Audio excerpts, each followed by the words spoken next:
What's up, you guys? Justin Rivas here. Tonight we are talking about the best kind of next lenses for vlogging. Your camera came with a kit lens. That kit lens is fine for starting out with and getting going, whether it's probably the 14 to 42 or maybe the 12 to 32 or the 12 to 60, depending on the Panasonic camera you got. But if you're looking to crank it up a notch, now make it maybe a little bit more cinematic or go that ultra wide angle look to cram a whole bunch of stuff into the background, that's what we're going to be talking about on this vlog. If you're just starting out, you don't have to upgrade lenses right away. There's probably better things you could do, aka spend more time vlogging. But if you're at the point where you're going, you know what, I want to dial this up a notch, let's talk about some of the best lenses for being able to do that. I've tried out probably 20 to 25 different Panasonic lenses, have lots of experience with them. I know the lineup. These are my recommendations. Now we're going to be talking about 4 lenses. We've only got 3 here because Panasonic sent me these 3, and the 4th one I want to talk about, they don't have for loners yet, but I'm going to talk about it as another option. But on this side of the table, you have what I would describe as your more cinematic style lenses. These are the ones where you're able to blur that background out so that whatever you're showcasing is in focus, that stuff's out of focus, gives it that cinematic feel. If you'd say you're more of wanting to be like a cinematic vlogger of showing like great spaces and maybe travel and some other things where you just want the footage to look beautiful, we got 2 options for that. On the other side is what I would call the ultra wide angle lens. And this is for, I think, if you're more of a storyteller where you're doing more talking to the camera and you're wanting to show off the spaces that you're in, you can get something like these ultra wide angle lenses, like either the 7 to 14 millimeter, that's what this is, or the new Leica 8 to 18 millimeter. They just cram a lot more in the frame. But, you know, they don't blur the background as much, and they also like can make things look funny, like look how big my hands look. This is an ultra wide angle lens, and you know, they kind of do that, but it gives it an interesting or different style for your vlog. Either one is honestly great, and it just more depends on what you want to do, but we're going to talk about a few of the different options and how it's going to work out for you. So let's start with that more like cinematic feel. We've got 2 options here.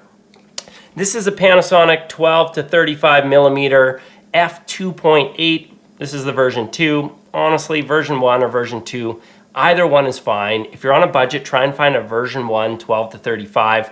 It works great. And it also, even the earlier version works with a dual image stabilization like this G85 or the GX85, where the sensor moves plus they have in-body or stabilization in the lens.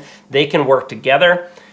The newer one works with the dual IS2, which is slightly smoother, but honestly, either way, it's really smooth. So just on a budget, just take note. You can use a version 1. This is the version 2, 12 to 35 millimeter. So if we're talking full frame, that's a 24 to 70 millimeter. And this is the new 12 to 60. This is the Leica. It goes from f2.8 to f4. So the aperture does change as you zoom, meaning that you're letting a little bit less light in and not blurring the background as much, but when you're zooming into longer focal lengths, it naturally blurs the background more anyway. So how do you choose between these 2? Well, the nice thing is they're both 2.8 at 12 millimeters. Now 12 millimeters is reasonably wide, and so if you're talking to the camera and you're holding the camera away from you, you know, you're still going to be able to fit a little bit more than your face into the frame. Just remember too, if you're shooting your vlogs in 4K, it does crop it in a little bit more, but you can still fit, you know, basically your face in a little bit more in. But the background's going to start to get blurry, especially as that camera gets close to you. And so it's going to make it a little bit more of a cinematic feel. And then what happens is when you turn that camera around and you're zooming in on objects and doing different things, again, it's going to blur that background harder to make it feel a lot more cinematic than the kit lenses can do, because they don't have that nice wide open aperture that these lenses do. So how do you choose between these 2? Well, I guess it really depends on if you know that you're going to be in a lot more low light situations, and maybe you want to grab the 12 to 35 because it remains f2.8 through the entire range, which means it's letting more light in. And so that can be handy. Also, if you shoot, you know, manual settings, the thing that can be annoying about this is if you shoot manual and you start zooming, is it's going to get darker as you zoom in because that aperture is changing. Now this one can reach a little bit further, so that is nice because this one only goes to 35, this one goes to 60. And if you're really going, I really only want one lens, and there's going to be times where I want to show off things farther away, this is the one for you. I'd say if you're going, hey, I'm mostly going to be in potentially darker situations, indoor a little bit more, or I'm shooting manual, then I'd say this 12 to 35 could be handy. Honestly, either of these is going to be really sharp. They both have in-body image stabilization that works handily with the in-body image stabilization of these cameras. If it doesn't, it's going to stabilize the footage a little bit more.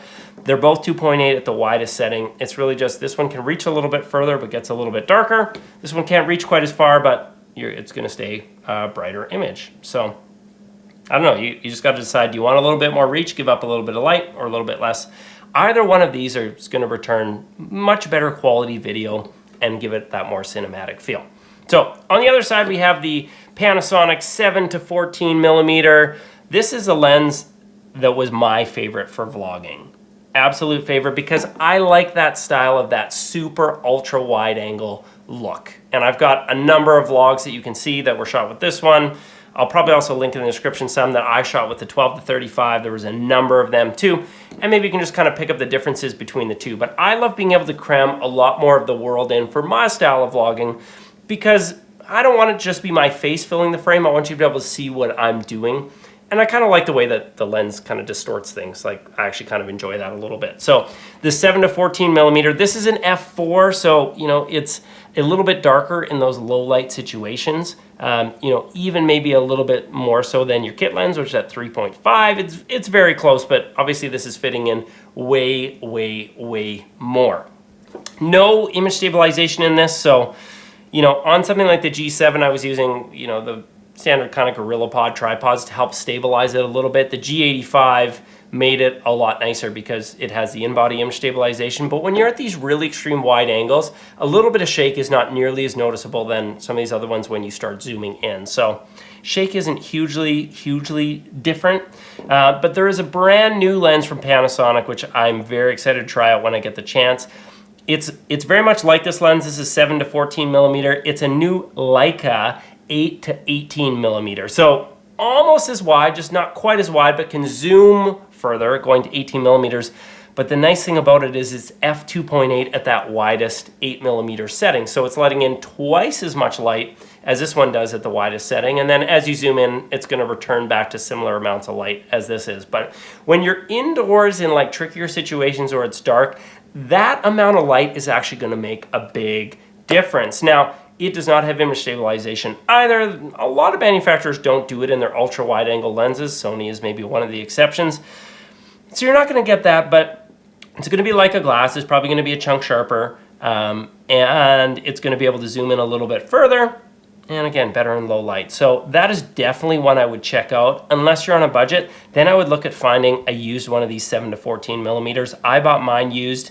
It was great. Size and weight wise, they're pretty similar, so that's not gonna make a huge difference between them. But I would say these four, well, these three plus the one more, those are really the lenses you wanna look at if you're looking to step up for vlogging. And again, some of it's gonna maybe come down to budget a little bit. Again, you're on the budget, cinematic side, find a generation 1, 12 to 35 millimeter 2.8. If not, you can buy the newest and greatest.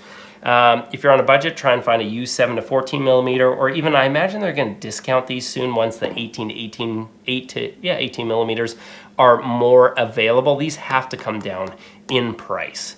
But I would say look at these lenses. They're fantastic options. And again, remember, a lot of it is mostly about your skills, storytelling. But if you have any questions at all, please let me know. These are some great lens options. I'm Justin Rivas. Thanks for watching.